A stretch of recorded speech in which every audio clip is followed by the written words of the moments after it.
Screen presenting the bar. इस कहानी की शुरुआत में एक बार को दिखाया जाता है जिसमें सर्जियो नाम का एक आदमी आता है। जैसे सर्जियो बार के अंदर आता है वहां से एक आदमी बाहर निकलता है और जैसे वो बाहर जाता है उसे कोई गोली मारकर उसकी हत्या कर देता है। उस आदमी को गोली लगने की वजह से आसपास के सभी लोग भाग जाते हैं। किसी को नहीं पता कि गोली कहां से चली है।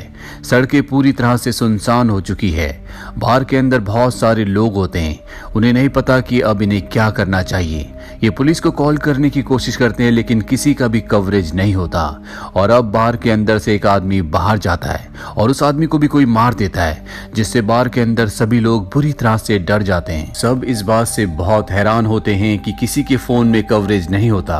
बार के अंदर एलिना नाम की एक लड़की होती है। वो कहती है कि हमें टीवी पर न्यूज देखनी चाहिए और जब ये टीवी पर न्यूज देखते हैं तो इस हादसे की कोई भी खबर नहीं होती। और तभी इनकी नजर बाहर जाती है जहां पर डेड बॉडीज थी। अब वहां पर डेड बॉडीज नहीं होती, साथ ही उनका खून भी वहां से साफ कर दिया गया होता है। इनको कुछ भी समझ नहीं आ रहा होता कि यहाँ पर क्या हो रहा है। तभी एक आदमी कहता है कि मुझे लगता है कि कोई चाहता है कि हम में से यहाँ से कोई भी बाहर ना निकले। अब सर्जियो अपनी राय रखता है। कहता है कि हो सकता है कि हम में से कोई किलर हो या हो सकता है कि हम में से कोई आतंकवादी हो जिसके पास कोई भयानक विस्फोटक हो और पुलिस उसे पकड़ना चाहती हो, मारना चाहती हो। यही बार में काम करने वाले का आदमी पूछता है कि वो जो बाहर लाशें थी वो कहाँ चली गई। साथ ही सड़क पर एक भी इंसान नहीं दिख रहा। सारी सड़कें सुनसान है। यहाँ पर एक आदमी होता है जिसका नाम नाचो है, जो अपने पैर से अपने बैग को छुपा रहा होता है। सर्जियो उसे ऐसा करते हुए देख लेता, वो सबको बता देता है और अब उसके बैग को ले लिया जाता है। जब उसके बैग को खोलते हैं तो उसके अंदर एक हार्ड ड्राइव होती है। वो सबको बताता है कि इसमें कोई भी ऐसी चीज नहीं है जिससे किसी को भी आपत्ति हो। मैं एक एड कंपनी में काम करता हूँ और उसमें मेरा डेटा है, लेकिन उसकी बात पर कोई यकीन नहीं करता और उसकी हार्ड ड्राइव को तोड़ दिया जाता है और उसके अंदर कुछ भी नहीं होता। नाचो को इससे दुख तो होता है, लेकिन तभी वो देखता है कि सामने काउंटर के ऊपर एक ब्रीफकेस पड़ा हुआ है। वो सबको पूछता है कि ये ब्रीफकेस किसका है। सर्जियो कहता है कि ये मेरा है, लेकिन इससे पहले कि वो अपने ब्रीफकेस को उठाता, इस बार की जो ओनर होती है वो उस ब्रीफकेस को उठा लेती है। सर्जियो उसे खोलने से मना करता है, लेकिन तभी एक बैगर उसे खोल देता है और उसके अंदर से फीमेल्स के बहुत सारे अंडरगारमेंट्स निकलते हैं। इससे पहले कि कोई कुछ समझ पाता, वॉशरूम के अंदर से इन्हें कुछ आवाज आती है और जब भी वॉशरूम के दरवाजे को खोलने की कोशिश करते हैं तो देखते हैं कि वो अंदर से लॉक है। ये किसी तरह से उस दरवाजे को खोलकर अंदर जाते हैं और देखते हैं कि वहां पर एक फैट मैन लेटा हुआ है जो बेहोश है। उसे होश नहीं होता। दरअसल इस कहानी की शुरुआत में खांसते हुए वॉशरूम के अंदर गया था और तब से यहीं पर बेहोश पड़ा है। इसके पास एक इंजेक्शन भी पड़ा होता है जिसके अंदर दवा है। एलिना उस इंजेक्शन को उठा लेती है और तभी इन्हें बाहर गाड़ी की आवाज आती है और जब ये डोर के पास जाते हैं तो देखते हैं कि बहुत सारे आर्मी ऑफिसर अपने चेहरे को पूरी तरह से कवर करके वहां पर बहुत सारे टायर्स को रखते हैं, जिसके बाद वो उन टायर्स को जला देते हैं और उस जगह से चले जाते हैं। हालांकि इन्हें लग रहा था कि ये इनकी मदद के लिए आए हैं, लेकिन वो इनकी मदद नहीं करते। और तभी टीवी पर न्यूज दिखाई जाती है कि शहर के एक बहुत बड़े हिस्से में आग लग चुकी है, इसीलिए उस हिस्से को सील कर दिया गया है। उस तरफ कोई भी नहीं जा सकता। बार में किसी को कुछ समझ नहीं आता कि सरकार झूठ क्यों बोल रही है। और तभी वो फैट मैन जो बाथरूम के अंदर, वॉशरूम के अंदर बेहोश था, वो सबके सामने आ जाता है। उसका पूरा शरीर फूल गया होता है, उसकी आंखें भी बहुत अजीब होती है और उसकी वहीं पर गिरकर मृत्यु हो जाती है। अभी उसके फोन को उठाते हैं और देखते हैं कि ये एक आर्मी ऑफिसर था।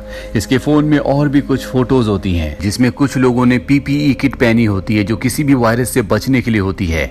उनके हाथ में स्प्रे भी होता है और अब बाहर के अंदर सबको समझ में आ जाता है इस पूरे एरिया को क्वारंटीन कर दिया गया है। और ये जो फैट मैन अभी अभी यहाँ पर मरा होता, उसने मरने से पहले इन्हें कहा था कि डोंट टच मी, जिसका मतलब ये है कि ये आदमी इन्फेक्टेड था और इन्फेक्शन से इसकी मौत हो गई है और शायद अब यहाँ पर और भी लोग इन्फेक्टेड होंगे। वही नाचो को दिखाया जाता है जो किसी भी तरह से अपने मोबाइल में सिग्नल्स लाने की कोशिश कर रहा होता है और जब वो एक टेबल के ऊपर चढ़कर अपने मोबाइल को ऊपर उठाता है तो उसके मोबाइल में कवरेज आ जाता है। वही बात सबको बताता है। उसे कहा जाता है कि तुम किसी भी मीडिया मीडिया वाले को कॉल करके सब कुछ बताओ। नाचो की एक दोस्त होती है जो मीडिया में बहुत लोगों को जानती है, वो उसे कॉल करता है, लेकिन तभी यहाँ पर एक और आदमी चढ़ जाता है जिस वजह से टेबल टूट जाता है। और अब यहीं पर खड़ा एक आदमी नाचो से मोबाइल फोन मांगता है, लेकिन जो बार की ओनर होती है वो कहती है कि इस मोबाइल को मत छूना, क्योंकि ये उस आदमी का मोबाइल है जो इन्फेक्टेड था, जिसकी यहाँ पर मौत हुई है, और अगर तुमने इस मोबाइल को छुआ तो तुम भी इन्फेक्टेड हो जाओगे। यानी कि नाचो और जिसने इस मोबाइल को और उस आदमी को छुआ है वो सब के सब इन्फेक्टेड हैं। और ऐसे यहाँ पर 5 लोग होते हैं। सबको गन पॉइंट पर ले लिया जाता है और इनसे कहा जाता है कि डेड बॉडी को लेकर नीचे तहखाने में जाओ। इन सबको उनकी बात माननी पड़ती है और ये पांचों के पांचों डेड बॉडी को लेकर नीचे तहखाने में चले जाते हैं। और बार के ऊपर अब बस 3 लोग बचे हुए हैं। वहीं नीचे एक लेडी को वहां पर सफोकेशन होना शुरू हो जाती है। वो तहखाने का दरवाजा खोलने के लिए सबको कहती है, लेकिन कोई उसकी मदद नहीं करता। और तभी वहां पर रखी हुई कुछ बॉटल्स गिर जाती है, इसका लिक्विड एक तरफ बहना शुरू हो जाता है। और ये देखते हैं कि वहां पर ड्रेनेज है, यानी कि वहां से बाहर पानी के रास्ते निकल सकते हैं। के साथ जो बैगर होता है वो उस ढक्कन को खोल देता है और वो तय करता है कि वो ड्रेन से यहाँ से बाहर निकल जाएगा। हालांकि सब इस फेवर में नहीं होते, लेकिन बैगर को पता है कि उसके पास कोई भी रास्ता नहीं है, इसीलिए वो अपनी बॉडी में ऑयल लगाता है और उस जगह से नीचे जाने की कोशिश करता है, लेकिन वो होल इतना बड़ा नहीं होता, इसीलिए वो नीचे नहीं जा पा रहा होता। और तभी इन्हें बाहर से गोलियां चलने की आवाज आती है, जो सुनकर ये सब के सब डर जाते हैं। और अब इन्हें पता चलता है कि ऊपर धुआं भी है, यानी कि ऊपर जो 3 लोग थे, जिसमें सर्जियो, बार की ओनर और एक और आदमी था, उन तीनों को मारकर किसी ने पूरे बार को आग लगा दी थी। वहीं बैगर को दिखाया जाता है जो अब भी ड्रेन होल में फंसा हुआ होता है और अब धुएं की वजह से यहाँ पर सफोकेशन हो सकती है, इसीलिए सबसे पहले ये उसे बाहर निकालते हैं। कुछ घंटे बीत जाने के बाद आग पूरी तरह से बुझ जाती है और अब तहखाने का दरवाजा जल चुका है, इसीलिए सब के सब ऊपर आते हैं। ये देखते हैं कि चारों तरफ राख के अलावा कुछ भी नहीं है।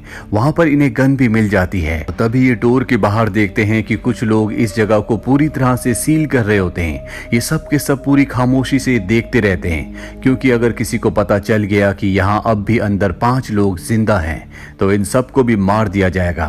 और तभी अंदर मोबाइल बजना शुरू हो जाता है और ये मोबाइल उसी आदमी का है जो सबसे पहले इन्फेक्टेड हुआ था, जो वॉशरूम के अंदर बेहोश था। एलिना उसके मोबाइल को उठा लेती है और उसकी चैट पढ़ना शुरू कर देती है, जिसमें एक आदमी ने इससे पूछा होता है, क्या तुम वैक्सीन लेने के बाद ठीक हो? इस आदमी ने जवाब दिया होता है कि नहीं, मेरी तबीयत खराब है, मैं एक वॉशरूम में छुपा हुआ हूँ, तुम मेरे पास मत आना। अब एलिना पुरानी चैट पढ़ती है, जिसमें इस मरे हुए आदमी ने लिखा होता है कि मेरे पास 4 और बची हुई है। और अभी समझ जाते हैं कि इसके पास जो इंजेक्शन था वो वैक्सीन है। लेकिन सबके दिमाग में सवाल ये आता है कि अगर इस बीमारी की, इस वायरस की वैक्सीनेशन बन चुकी है तो इस जगह को सील क्यों किया गया, क्यों लोगों को मारा गया? और अब ये उसकी और भी चैट पढ़ना शुरू कर देते हैं, जिसमें दूसरे आदमी ने कहा होता है कि उस वैक्सीनेशन ने एक नन के ऊपर काम किया और वो पूरी तरह से ठीक हो गई। ये पढ़कर सबके सब खुश हो जाते हैं कि इनकी बॉडी के अंदर अब जो वायरस है उसकी वैक्सीनेशन है। लेकिन सबके दिमाग में एक ही सवाल होता है कि अगर इस आदमी के पास वैक्सीन थी, इसने वैक्सीन ली थी, तो ये मारा क्यों गया? और जब ये चैट पढ़ते हैं तो इन्हें पता चलता है कि 2 दिन से वो पहले से बीमार था। इसके बाद एक बार फिर से फोन रिंग होना शुरू हो जाता है, पर इससे पहले कि फोन रिसीव करते वो बैटरी लो होने की वजह से स्विच ऑफ हो जाता है। ये किसी भी तरह से फोन को दोबारा से चार्ज करना चाहते हैं। वहीं एलिना अब डिस्कस करती है कि इस आदमी ने मैसेज में कहा था कि मेरे पास 4 और है। नाचो कहता है कि हो सकता है कि इसके पास 4 और वैक्सीनेशन हो। और अब ये सब के सब उसकी डेड बॉडी के पास नीचे तहखाने में जाते हैं, लेकिन इन्हें वहां पर कोई भी वैक्सीनेशन नहीं मिलती। जिसके बाद ये वॉशरूम में जाते हैं, जहां पर पहले से बैगर बैठा होता है, उसे वैक्सीनेशन मिल गई होती है। तो सबसे पूछता है कि हमारे पास 4 वैक्सीनेशन है, लेकिन हम 5 लोग हैं, वो कौन है जो अपना बलिदान देगा? किसी को कुछ भी समझ में नहीं आता और तभी वो बैगर एक इंजेक्शन निकाल कर अपने आप को इंजेक्ट करने लगता है। नाचो उस पर गन तान देता है, लेकिन वो फिर भी दवा अपनी बॉडी में इंजेक्ट कर देता है, जिसके बाद नाचो उसे बहुत बुरी तरह से मारता है। इन दोनों के बीच में हाथापाई होना शुरू हो जाती है। बैगर नाचो के ऊपर पूरी तरह से हावी होकर उसे घायल करके उसकी गन को छीन लेता है। इसी दौरान उसकी वैक्सीनेशन नीचे तहखाने में गिर जाती है, जहां पर पहले से एक लेडी होती है। वो वैक्सीन को उठाती है, लेकिन गलती से उससे वैक्सीन छूट जाती है और ड्रेनेज होल के अंदर चली जाती है। और अब ये चारों के चारों सोच रहे होते हैं कि कैसे वैक्सीन को वहां से निकालें। इनके बीच में एलिना ही सबसे थिन होती है। ये उससे रिक्वेस्ट करते हैं कि तुम्हें अंदर जाकर उस मेडिकेशन को लाना होगा। पहले तो मना कर देती है, लेकिन बाद में वो मान जाती है। इसके बाद उसकी बॉडी में ऑयल लगाया जाता है और उसे उस छोटे से होल के अंदर धकेला जाता है, जिससे बड़ी मुश्किल से वो नीचे गिर जाती है जहाँ चारों तरफ गंदगी होती है। एलिना को वहां पर वैक्सीनेशन मिल जाती है। नाचो ऊपर से एक तार फेंकता और कहता है कि वैक्सीनेशन को इस तार पर बांध दो, पर एलिना साफ साफ मना कर देती क्योंकि उसे पता है कि ऊपर 3 लोग हैं और अब 3 ही वैक्सीन बची हैं। इसीलिए वो सबसे कहती है कि अगर तुम्हें वैक्सीनेशन चाहिए तो तुम्हें नीचे आना होगा। जिसके बाद ये होल को बड़ा करना शुरू कर देते हैं और एलिना बाहर का रास्ता ढूंढना शुरू कर देती है। कुछ दूर जाने के बाद उसे बाहर रोशनी दिखती है। सबसे पहले वो वैक्सीन को वहीं पर छुपा देती है। इसके बाद वो ऊपर जाकर देखती है जहां से वो ग्रिल के दूसरी तरफ देखती है कि वहां पर सिक्योरिटी है जो उनके उन 3 साथियों को जला रही है जो ऊपर बार में रह गए थे। वहीं हमें दिखाया जाता है कि बाकी के 4 लोग जो ऊपर तहखाने में थे वो भी अब सीवर से नीचे आ चुके हैं। नाचो और बैगर के बीच में एक बार फिर से फाइट होना शुरू हो जाती है और इस बार नाचो उससे गन छीन कर उसे वहीं पर गोली मार देता है जिससे उसकी मृत्यु हो जाती है। और अब नाचो के सामने एलिना भी होती है, उसके पास गन है, इसीलिए सब उससे डर रहे होते हैं। नाचो इन्हीं में से एक को अपनी गन पॉइंट पर ले लेता है और एलिना से कहता है कि मुझे वैक्सीन दे दो। एलिना कहती है कि मैं तुम्हें वैक्सीन नहीं दूंगी और तभी नाचो इनमें से एक को गन पॉइंट पर ले लेता है और कहता है कि अगर ये मारा गया तो हमारे पास 3 वैक्सीन हैं, हम तीनों बच सकते हैं। और सब उसे शांत करते हैं। हालांकि नाचो ऐसा इंसान नहीं होता, उसने अग्रेशन में ऐसा कर दिया होता है। और अब एलिना इन सब को अपने साथ बाहर की तरफ ले जाती है जहां पर उसने वैक्सीनेशन को छुपा रखा है। और जब वे लगातार आगे बढ़ रहे होते हैं तो नाचो और एलिना आगे होते हैं। पीछे जो लड़की और लड़का होते हैं उसमें से जो लड़की होती है जिसके ऊपर नाचो ने गन तानी थी, वो लड़की उसे पानी में डुबाकर मारना चाहती है ताकि सारी की सारी कॉम्प्लिकेशन खत्म हो जाए। लेकिन नाचो उसे ऐसा करने से मना करता है। वो कहता है कि हमारे लिए वो बैगर खतरनाक था, इसीलिए मुझे उसे मारना पड़ा, लेकिन अब कोई नहीं मरेगा। और वो लेडी जो उस आदमी को डुबाने की कोशिश कर रही थी वो नाचो से कहती है कि तुम मुझे मार दो। नाचो उसके ऊपर गन तान देता है लेकिन वो गोली नहीं चलाता।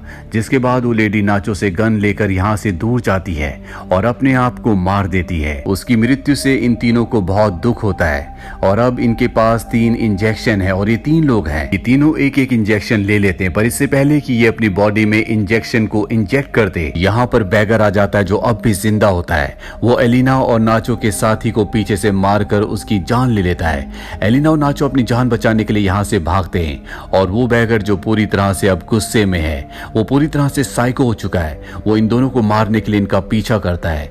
एलिना और नाचो को ऊपर सीढ़ियां दिखती है।